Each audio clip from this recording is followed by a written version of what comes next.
Nous ne sommes pas seuls dans l'univers, tu es avec Morgan in Black et nous sommes avec un nouveau témoin. Salut à toi. Salut. Merci beaucoup d'accepter de témoigner pour OVNI France. Alors tu as eu une expérience ufologique. J'aimerais que tu nous la racontes. Oui. Ok. Donc déjà, moi je me présente. Donc moi c'est Claude, j'ai 31 ans, je suis originaire de Grenoble, dans le sud-est de la France. Actuellement j'habite en Belgique. Donc voilà, donc c'était en 2009, hein, j'avais 14-15 ans, aujourd'hui j'ai 31 ans, Mhm. ça date un peu. J'habitais à Saint-Martin-d'Air, la commune de Saint-Martin-d'Air, dans l'agglomération de Grenoble, j'étais chez mon père, un troisième étage, d'un HLM. C'était en pleine nuit, hein. 3 heures du matin, 2 heures du matin, en plein mois d'été. Les rues, elles étaient vides. Les gens partaient en vacances à la mer, à la plage. Donc, Grenoble, c'était vide, hein. Grenoble, il n'y a pas la mer, donc il n'y avait personne en rue. Il était très tard, je jouais à la console. Je jouais sur la Xbox, comme un préado normal, quoi. D'accord. En pleine nuit. Bon, 3 heures du matin, hein, je sais que c'est pas très cool, mais bon, voilà, moi, je jouais jusqu'à très tard, hein, c'est les vacances. Donc, là, je vais au balcon de chez mon père pour prendre l'air, parce que l'air est très étouffant à l'intérieur, il fait un peu chaud. On est en plein été, il fait 43 degrés en pleine journée à Grenoble, donc c'est assez compliqué, donc on respire un peu la nuit. Je vais au balcon, je me pose, je regarde le ciel, je regarde la rue, comme une personne lambda, quelque chose de routine, quoi, prendre l'air sur un balcon, simplement. C'est un petit balcon, hein, je pose mes bras, je peux juste sortir un peu ma tête.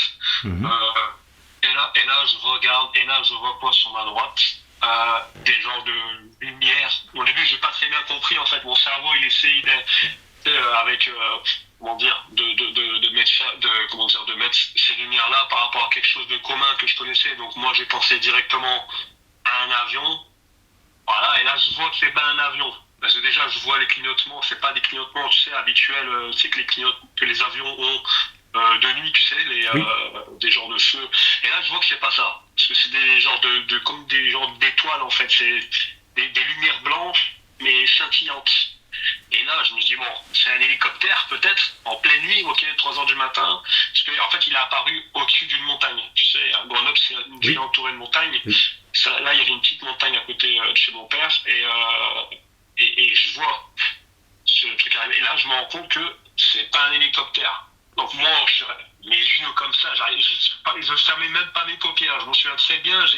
J'avais les yeux comme ça, grands ouverts, pour comprendre, en fait, ce que je voyais. Et là, je vois quoi? Je vois un grand triangle isocèle, pas équilatéral, hein, je précise, parce que il y a beaucoup de phénomènes pan qui ont été vus avec un triangle équilatéral, en gros que les bords soient de la même longueur. Oui. Là, c'était isocèle, c'était le bas était plus court et les deux côtés étaient longs, de même longueur. Donc c'était un triangle isocèle. Je vois un triangle noir profond, mais noir, mais très très noir, très sombre. C'était assez impressionnant, je comprenais rien en fait. Et là, je vois en fait les 3 points lumineux qui s'alignent de manière fixe sur chaque extrémité du triangle.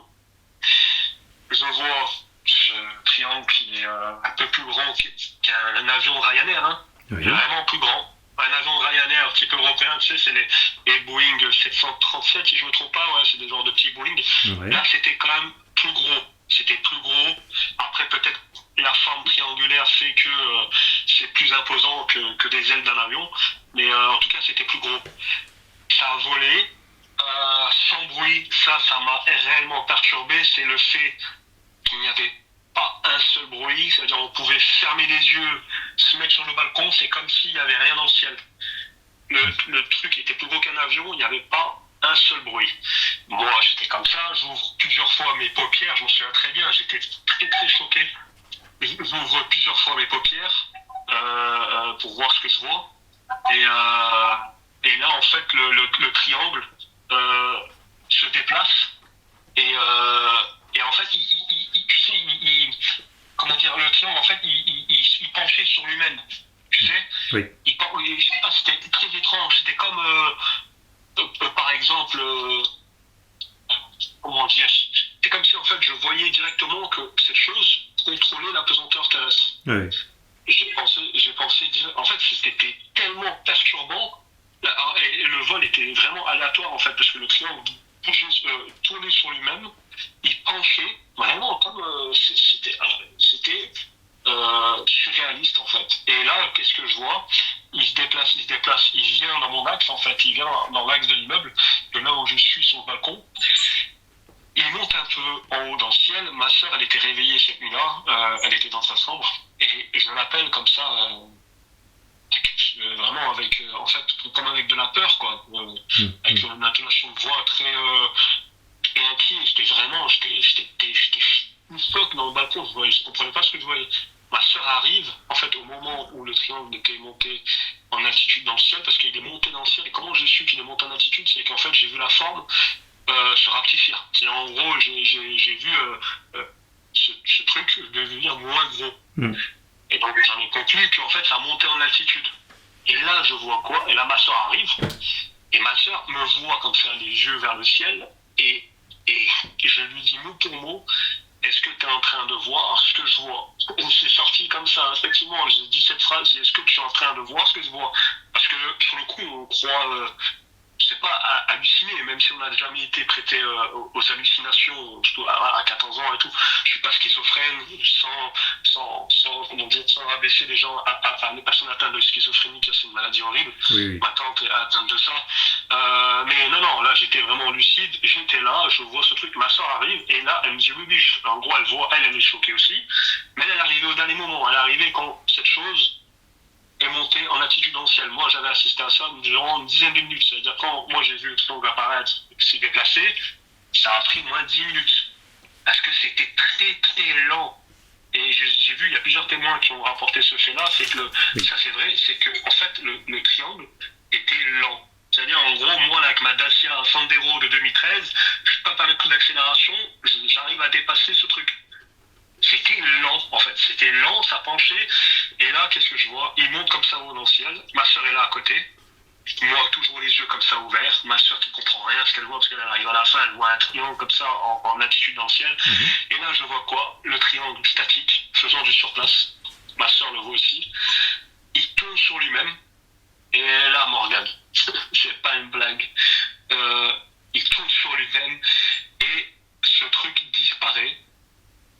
Mais pas une téléportation, parce que j'ai vu en fait le tracé, il est parti à une vitesse, mais que jamais je ne pourrais imaginer oublier dans ma vie. Il est parti à une vitesse, je sais pas si bon, moi Star Trek j'ai jamais vu, mais tu vois les vaisseaux dans Star Trek ou dans Star Wars quand ils prennent une genre de propulsion et ils partent comme ça dans les étoiles. Bien sûr. Je sais pas si t'as déjà vu ça. Et ben c'était exactement la même chose. Et j'étais sous le choc. Le truc c'est la taille est plus gros qu'un avion Ryanair. Triangle noir, isocèle, net, c'est-à-dire la forme géométrique était nette, c'était vraiment un triangle pur. Il n'y avait pas de fenêtre, rien, c'était noir, ténébreux, profond. Et j'ai vu cette chose disparaître à cette vitesse. Le truc comme si c'était téléporté. Mais j'ai vu que c'était pas une téléportation parce que j'ai vu le tracé en fait, comme une étoile filante. Quand elle passe le ciel, on voit un tracé avec la rentrée atmosphérique. Et ben là, c'était la même chose. J'ai vu les trucs faire du surplace. Quand il est monté, il a tourné et il est parti de cette façon. J'étais choqué. J'avais dit à ma soeur, je ne savais pas si j'étais devenu fou, si bon, elle comprenait pas ce qu'elle est venue à la fin. Mais moi, j'étais vraiment perturbé. Je m'en souviens très très bien. J'étais en état de sidération en fait. C'était surréaliste, imprévisible, comme ça en pleine nuit, voir cette chose. C'est quelque chose que je crois que là, en commun des mortels, que personne ne voit, à part des exceptions. Je ne suis pas le centre de la Terre, il y a plein de gens qui vivent des situations, des expériences tellement différentes, c'est tellement variable, mais voilà, voir cette chose-là, comme ça, en fait, j'ai pas les mots. Et tu sais, le jour où je me suis rappelé de ça, même là, j'ai encore un peu la chair de poule parce que j'ai encore des frissons en fait, je me rappeler de ça. C'est que ça m'a toujours autant marqué. J'ai 31 ans et quand je me concentre là-dessus et que je me rappelle de cette nuit, j'ai comme toujours le traumatisme, on va dire, visuel qui est toujours présent. Et la preuve, là, tu vois, il n'y a même pas 10 secondes de ça, j'ai eu encore un peu de chair de poule. Et ça fait quoi? C'était en 2009, on est en 2026. 2009, d'accord. Ah, mais 2009, 2010, parce que je sais que j'avais 14-15 ans Oui, oui, 2009. Donc Oui, à cette 2009. époque, nous sommes dans une époque où nous avons le téléphone. Tu l'as vu pendant approximativement une dizaine de minutes. Est-ce que tu as pensé à prendre ton téléphone pour prendre une vidéo? Non, non, non, non, et déjà, je sais que j'avais pas de téléphone. Je sais que mon père, je crois qu'il avait un Samsung, les vieux Samsung, les S7 ou je sais pas c'était quoi. Et je sais que j'avais pensé au téléphone bah, juste après, hein, en gros, allez, 2 heures après. Parce que ça aussi, c'est revenu dans ma tête. Et je sais qu'en fait, j'étais tellement en état de choc que j'ai même pas pensé à prendre quelconque téléphone ou je ne sais quoi Oui, pour filmer ce truc. J'étais tellement en fait en état de choc ben oui. émotionnel hein, de C'est voir ça typique, hein. visuel. C'est normal, le cerveau humain Ouais. fonctionne comme ça. Mhm. À quelle heure il Ouais. était? C'était environ 2 heures, 3 heures du matin, c'était en pleine nuit. Il y avait personne à l'extérieur. Ouais. C'était en pleine nuit. Mhm. Ouais. Et En pleine nuit d'été. Et voilà. ta sœur avait quel âge à ce moment-là? Ma soeur, elle avait 2 ans de moins que moi, donc elle avait 12 ans à peu près. Ok.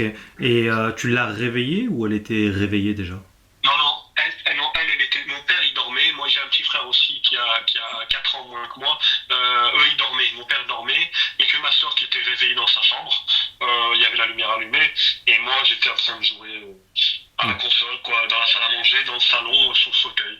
Mhm. Et je savais qu'elle était là, en fait, qu'elle était réveillée, puisque sa lumière était allumée. On était en plein été, voilà, on dormait jusqu'à très tard. Bon, je sais que c'est un peu borderline, mais Puisqu'elle pour arrivait, notre âge, je veux dire, à puis- cette époque, oui, oui, puisqu'elle arrivait sur la fin, elle a vu l'objet en question partir à toute vitesse. elle l'a vu, oui, oui, elle l'a vu. En fait, elle l'a vu quand il faisait du surplace. Parce que moi, je l'ai vu tourner sur lui-même quand il est monté en altitude, Mhm. mais elle a vu quand il s'est arrêté. Au Mhm. moment où il était en fait en arrêt, il y avait les 3 points lumineux sur chaque extrémité. Il faisait du surplace et il bougeait plus. Il était statique. Et là, elle a vu en fait cette vitesse de propulsion là, je sais même pas comment on peut expliquer ça. Elle l'a vu. Oui, elle l'a vu. Elle était là. D'accord. Il était approximativement à quelle distance de vous? Il est en ma distance de moi, parce que moi j'ai vu ça au bout des 10 minutes. Hein, moi je l'ai vu traverser. Donc ma soeur c'est un peu compliqué pour en fait estimer à la fin. Mais moi quand je l'ai vu en fait en 10 minutes, il était, je sais pas comment l'expliquer, parce que c'était une petite montagne en fait juste à côté de l'immeuble de chez mon père. Mhm. Je sais pas 500 1000. Ouais, je dirais 2 km de distance en longueur, 2-3 km. Oui, oui. Et en D'accord. altitude, j'arrive pas à estimer, mais c'était assez bas quand même. Donc C'était assez bas. on peut dire que Oui, oui. c'était un vaisseau, enfin si c'est un vaisseau, un objet, si c'est un objet d'ailleurs. En tout Ouais, cas, je c'est pense pas, ouais. une apparition qui devait être particulièrement massive pour la voir aussi Ouais. distinctement à une telle distance. Hum. Ouais. Oui, oui, oui. Ah oui. Ah oui, parce que je l'ai vu. Et Donc tu as, n'importe quelle personne qui serait sortie aller pour fumer une clope ou boire je sais pas, un verre de thé en pleine nuit ou j'en sais rien, ou quelqu'un qui a de l'insomnie, il voit ce truc pas la fête, il le voit. Ah non, c'était énorme. est-ce que Ah tu, oui, oui, est-ce que c'était tu as énorme. fait des recherches pour voir si dans cette période il y a eu les mêmes témoignages que le tien? Oui, j'ai vu plusieurs témoignages sur Reddit. Je sais pas si tu connais Reddit, Ouais. sur les forums Reddit, aux États-Unis, Arabie Saoudite, Irak. J'ai vu un peu partout, Australie aussi, plusieurs témoignages de pans triangulaires. Mais en fait, j'aimerais apporter une nuance par rapport à ça, aux pans triangulaires, parce que je sais que maintenant, là, vu que je me suis intéressé sur le sujet, il y a plusieurs types de pans et plusieurs formes. Bon, là, si on parle des formes géométriques, il y a des avions en cube, en triangle. Bon, moi, de ce qui se ressemble le plus à un triangle isocèle, là, j'ai vu un témoignage il n'y a pas très longtemps que ça. Je vais te l'envoyer sur WhatsApp. C'est en fait le même pan que j'ai vu, isocèle, dans une campagne en République tchèque, en pleine nuit. Et en pleine nuit, pleine journée, il y a une personne qui a fait un croquis en 1993. Moi, je suis en 94, donc ça fait 32 ans en arrière. Et le pan est exactement la même chose que j'ai vu. Ouais, sur Revenu France, on a déjà eu des triangles isocèles aussi. Ouais. Et il y a aussi, je sais pas si tu as vu par rapport au GEPAN, le cas de Goldfish, les 2 personnes qui fument une clope à l'extérieur d'une centrale nucléaire, qui ont vu un pan isocèle triangulaire noir traverser au-dessus de la centrale. Ben, c'est exactement le même pan, le même triangle Mmh. isocèle. Alors justement, en parlant Moi, du, je G- suis. En parlant du GEPAN, est-ce que tu les as contactés? Tu as contacté la gendarmerie, certaines autorités? À cette époque-là, 2009, non, je savais même pas c'était quoi un pan déjà. Non, le GEPAN, non, non, non. Moi, non, non. Là, il n'y a pas longtemps, vu que voilà, je me suis rappelé tout ça et tout, non, j'ai même pas pris l'initiative de les contacter. Mais après les faits, non, moi, je connaissais rien de tout ça. Et Internet, c'était pas assez démocratisé Tout à fait. comme aujourd'hui. Tout à fait. Voilà, on avait Google, MSN, c'était pas le. Ouais, GEPAN, je sais que c'est une ancienne institution qui s'occupe de ça, qui est reliée à l'État. Mais non, non, j'ai jamais Est-ce pris que tu as, connaissance. est-ce que tu as fait des recherches une fois que tu as pu avoir accès à Internet Ouais. si des personnes ont témoigné d'exactement la même chose, mais dans ton périmètre, là où tu l'as vu? Ouais, écoute, moi, directement, le jour d'après, bon, je sais que j'étais tout jeune, j'étais quand même assez vif. J'avais Internet à la maison, on avait la Wi-Fi, hein, il y avait une numéricable, on avait la Wi-Fi. Donc moi, je vais sur Google et je regarde en fait par rapport, tu sais, les journaux Oui. communaux. À Grenoble, c'est le Dauphiné, libéré. C'est entre Lyon, Saint-Étienne, Grenoble. Et je regarde et je vois, je sais pas, je regarde en fait, je vois est-ce qu'il y a une personne qui a relaté ce fait-là, tout ça. J'ai vu qu'apparemment il y avait une dame qui avait relaté, qui avait vu un pan, mais il disait pas que c'était un pan triangulaire. Mais je sais pas si ça correspondait au même jour, parce que mais rien à voir avec ce que j'ai vu cette nuit-là. Non, non, j'ai rien, je suis tombé sur aucun article, D'accord. aucun témoignage. Non. Et donc tu as vu distinctement les trois lumières s'allumer. Oui. Les lumières, elles étaient très étranges. Tu sais, je vais essayer de te décrire un peu c'était quel type de lumière. C'était des genres de lumière, tu sais, comme tu vois des étoiles. Tu vois, en pleine nuit, tu vois des étoiles très loin. Pas les étoiles comme l'ours polaire qui illumine vraiment. Non, des genres de lumière toutes petites, tu sais, comme les étoiles. C'était pas des spots, c'était pas des lumières classiques que nous on connaît. C'était des lumières, genre comme des petites étoiles. C'était blanc à l'extrémité de chaque pointe du triangle. Et ça scintillait, je me rappelle très bien, parce que j'ai vu les flashs, ça scintillait. Au début, ça scintillait. En fait, quand c'est apparu, ça scintillait. Ça veut dire, en gros, ça mettait comme des genres de clignotements aléatoires. Et après, c'était devenu fixe. Et quand c'était fixe, ça avançait. Et le triangle penchait sur lui-même, comme une plume d'un oiseau qui tombe en gros, tu sais, qui flotte dans l'air. Oui, je vois très bien les lumières étaient... des déplacements de cet ordre-là, il y en a quand même beaucoup et j'en ai eu plusieurs sur OVNI France aussi, donc je vois très bien ce que tu veux dire. Ouais. Incroyable. C'est quelque chose qui a animé chez toi une forme de passion pour le phénomène ufologique? Je vais être transparent avec toi. Moi, juste après les faits, le jour qui a suivi ou les 2 jours qui ont suivi, je vais être sincère, j'ai senti comme un genre de traumatisme parce que je pensais qu'à ça. En fait. Je me souviens, un jour et demi, j'avais fait un cauchemar. Tu sais, il y avait un terrain de foot, un genre de terrain de foot à l'extérieur qui était pas très loin de chez moi. Et un jour, celui-là, j'avais rêvé que ce truc avait atterri dans le terrain de foot parce que j'avais peur. Et en fait, c'était à cause du bruit qui passait en extérieur. Tu sais, en fait, j'avais comme un traumatisme au niveau du son, et je faisais des cauchemars les jours qui ont suivi.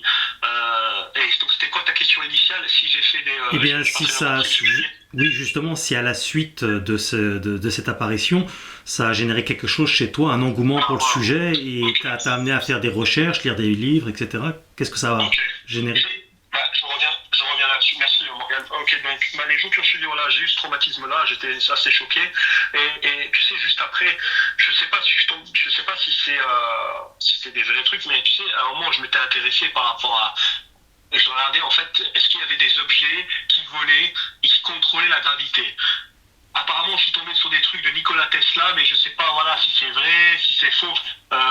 J'aimerais, voilà, je mets des guillemets là-dessus. J'étais tombé une semaine après sur apparemment des genres de technologies qui avaient été commencé à être développées par Nikola Tesla. J'ai commencé à m'intéresser à ça en fait parce que le truc qui m'a perturbé c'était par rapport à la gravité. Je savais que cette chose contrôlait la gravité parce qu'à partir du moment où c'est plus gros qu'un avion Ryanair, que c'est énorme et que ça fait pas un seul bruit dans le ciel et que ça flotte comme je sais pas, comme si on lâche une boucle de pétanque dans une piscine avec l'eau en fait. C'est le truc contrôlé la pesanteur. Moi, c'est ce que je conclus. Donc moi, je comprenais pas. Je je tombe sur des travaux de Nikola Tesla sur Internet, sur Google. Je me rappelle très très bien, j'avais vu une genre de petite soucoupe en boule.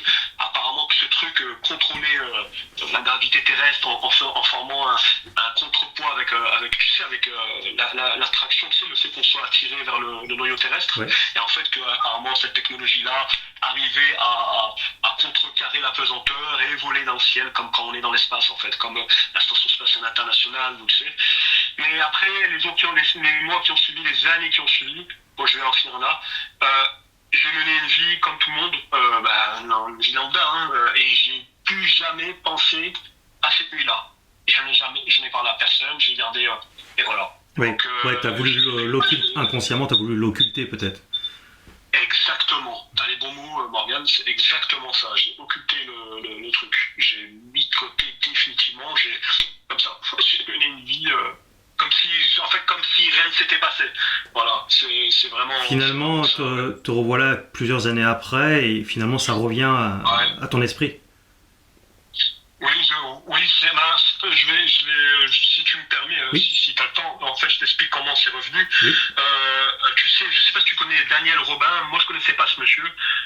Daniel Robin, je sais pas si tu vois c'est qui. Pas du tout. Non. Bon, c'est un monsieur, en fait, tu sais, moi, sur YouTube, il y a un algorithme. Et des fois, en fait, il nous propose des genres de vidéos qu'on n'a pas découvert et on clique dessus. Et moi, à un moment, je vois un genre de vidéaste, un youtubeur, tu sais, indépendant comme toi, qui interviewe un jeune, qui interviewe un certain Daniel Robin sur un ouvrage qu'il a fait récemment. Et l'ouvrage s'appelle Les Triangles de la nuit. Et moi, je dis, c'est quoi ça? Et moi, je clique dessus, tu sais, en plein soir, quand tu travailles, je clique dessus, après la douche et tout, là.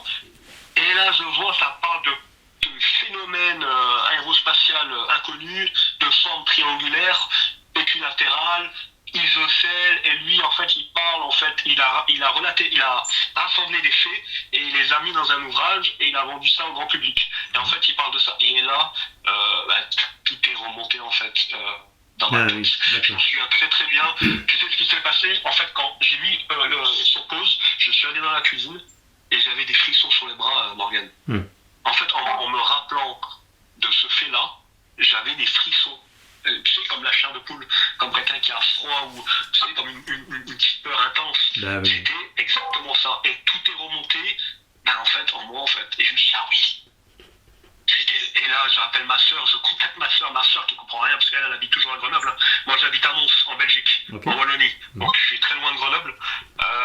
Et je la contacte sur WhatsApp, et je lui dis comme ça, de manière totalement aléatoire, tu t'en souviens de cette nuit-là, et tout. Et ma soeur qui comprend rien, arrête de me rendre fou, parce qu'elle était là. Et là, après, elle a accepté et tout.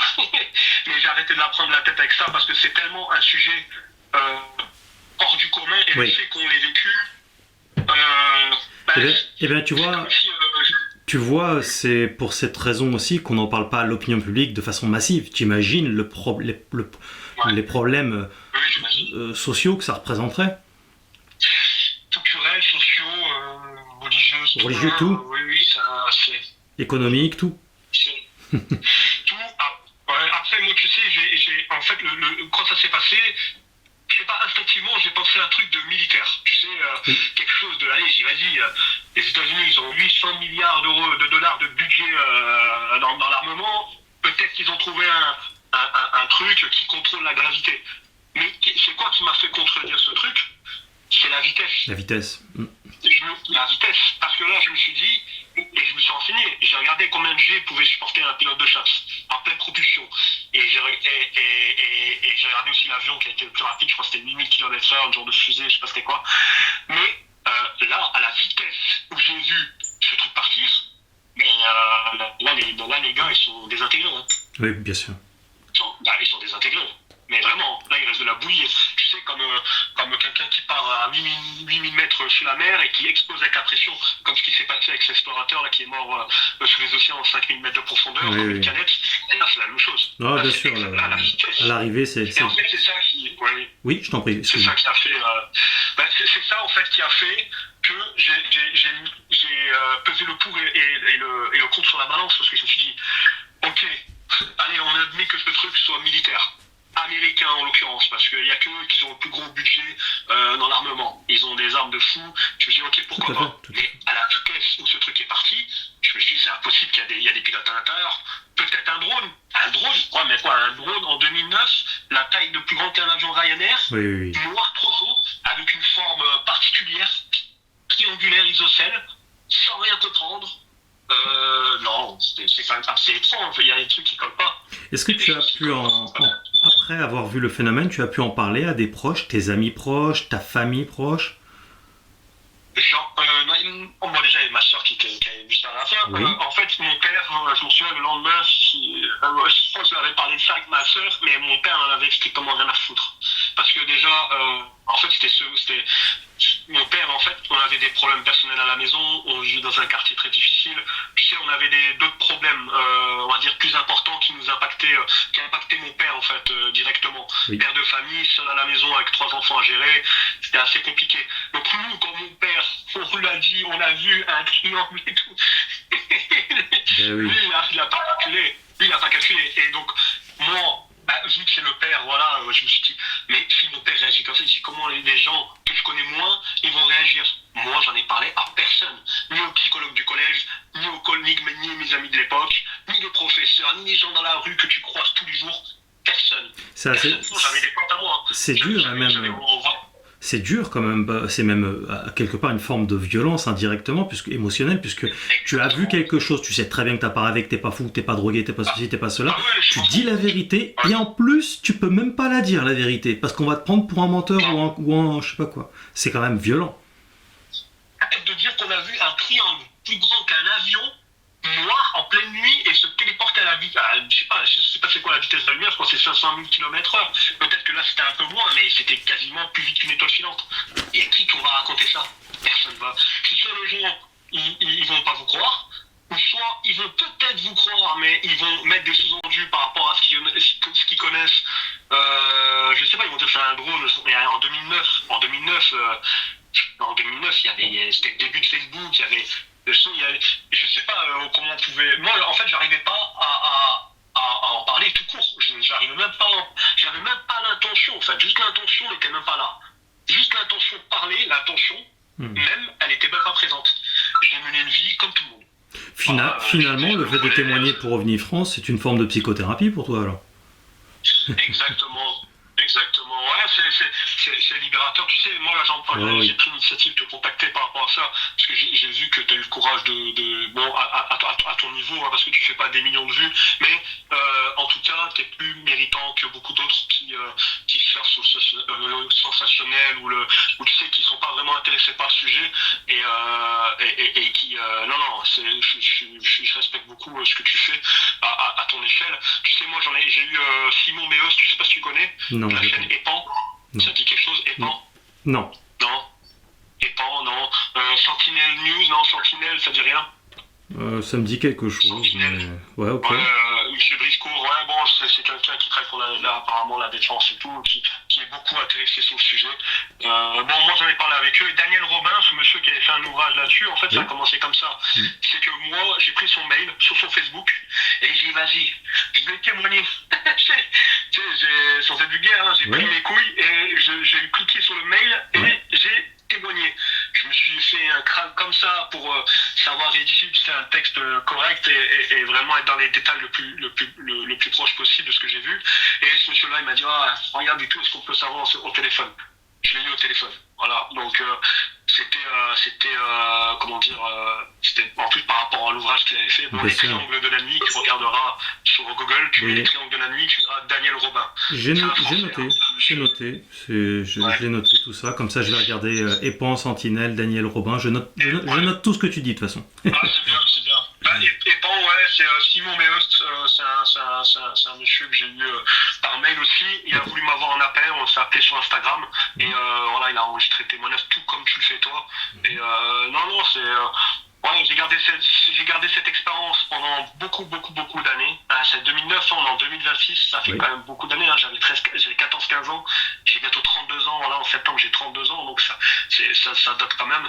Mais le fait que je n'ai pas oublié cette nuit-là, c'est que mon cerveau a marqué la chose. Oui, tu sais, quand quelque chose te marque, le cerveau fait bien les choses. Le cerveau, avec la vision, avec quelque chose qui nous marque, reste, que ce soit des souvenirs désagréables, agréables. Voilà. Bon, voilà, ça, moi, c'était une vision assez particulière, hein. En pleine nuit, voir cette chose. Voilà, personnellement, je me disais pas que c'était extraterrestre ou je ne sais quoi, ou dès le début. Moi, directement, j'ai pensé truc militaire américain. Voilà, les mecs sont à fond dedans. Mais après, en fait, quand j'ai conclu, en fait, quand j'ai pesé le pour et le contre par rapport à la vitesse de comment ce truc est parti, j'ai compris direct qu'il y avait personne à l'intérieur. À part s'ils ont une genre d'enveloppe, je sais pas, interdimensionnelle qui les protège, j'en sais rien, moi. Parce que aucun être humain, ben, les pilotes d'avion de chasse, c'est combien de G qu'ils peuvent supporter? Je ne sais plus c'était combien de G, mais les pilotes d'avion de chasse, ouais, Oui. d'une certaine vitesse, leur peau se décompose. J'ai vu des vidéos en direct quand ils les mettent dans des capsules, tu sais, ils les font tourner comme des tourniquets pour tester, pour les tester pour après pour l'aviation. Ah, tu vois les mecs, les yeux ils sortent, la peau qui tombe. Et ça c'est rien hein, par rapport à ce que j'ai vu. Hmm. Donc moi, c'est le truc que j'ai vu, les mecs sont désintégrés. Hein. Oui, oui, Les organes sont c'est explosent, leur biologiquement. tête explose. Donc, aucun être humain ne peut survivre à l'intérieur de ce truc à la vitesse à laquelle je l'ai vu partir. Hmm. Quoi, il y avait une intelligence artificielle qui contrôlait ce truc en 2009. Il y avait quoi, on sait pas. Mais c'est assez prenant. Oui, c'est assez prenant et ça fait poser beaucoup de questions. Et Ça fait beaucoup de questions et c'est assez complexe parce qu'on n'arrive pas à émettre, comment dire, une opinion là-dessus parce que c'est tellement complexe en fait, Morgane. On ne sait pas ce que c'est. Hein. Moi, je sais pas ce que c'est. Je sais pas ce que c'était. en tout cas, ton témoignage est très complet et crédible, donc c'est très intéressant et je te remercie beaucoup d'avoir accepté de témoigner. Tu as le mot de la fin, si tu veux faire une conclusion, rajouter quelque chose. Ouais, pas de problème. Ok, donc moi, je vais dire honnêtement, comment dire, ne jugez pas trop vite les gens qui ont vu ces choses. Ne mettez pas en doute, même si je veux bien croire. Voilà, il faut mettre en doute les choses, il faut débattre. Rien n'est parfait, il y a toujours quelques subtilités. Tu sais, il y a des gens qui sont à la recherche d'une attention, il y en a qui, voilà, comme j'ai dit tout à l'heure, la schizophrénie. Tu vois, ma tante, elle voyait un œil apparaître dans sa chambre. Tu sais, elle était schizophrène, la sœur de ma mère. Donc, mais moi, voilà, j'étais pas schizophrène. À ce moment-là, j'avais 14-15 ans, je jouais à la Xbox comme un adolescent classique en 2009. J'étais sur Call of Duty, sur un fauteuil, je me lève, je vais au balcon et je vois ça. À quel moment j'ai l'intérêt d'inventer cette chose? Donc, voilà, il ne faut pas juger les gens qui ont assisté à ces phénomènes. Et je sais que ces phénomènes-là sont très variables par rapport c'est tellement incroyable. Il y en a, ils ont vu des sortes de cigares. Il y en a, c'est des boules en feu, comme j'ai vu des boules. C'est même dans la mer aussi, ça part dans les océans. C'est assez incroyable. Dans les volcans. Il ne faut pas émettre de jugement trop hâtif, même si j'accepte le doute. Mais voilà, si la personne rapporte ça, faut pas croire. Faut pas croire que le sujet est réel en fait, c'est tout ce que j'ai envie de dire. Oui. J'ai été un peu long, mais le sujet est réel, est concret et sérieux. Il n'y a pas plus réel que vous dans une voiture en train de rouler. Là, le sujet est réel, je l'ai vu de mes yeux. C'est tout ce que j'ai à dire. Et voilà. C'est un très bon mot de la fin. C'est un très bon mot de la fin. Restons ouverts à toute éventualité parce que la vérité, c'est qu'on ne sait rien. Et plus on en sait, plus on se rend compte qu'on ne sait rien. Merci beaucoup à vous pour votre soutien. Merci beaucoup à vous pour votre soutien et surtout n'oubliez pas de liker, de commenter, contactez-moi si vous pensez avoir eu affaire à un phénomène d'ordre ufologique. Eh bien vous pouvez me contacter, l'adresse est toujours la même, elle est inscrite en bas aussi, morganpriest@gmail.com. Vous pouvez booster aussi les vidéos, il y a le livre qui est sorti il n'y a pas si longtemps que ça, Ufologie, il est disponible sur Amazon, exclusivement sur Amazon, car je rappelle que je suis totalement indépendant. Et puis l'aventure continue ensemble. Merci beaucoup.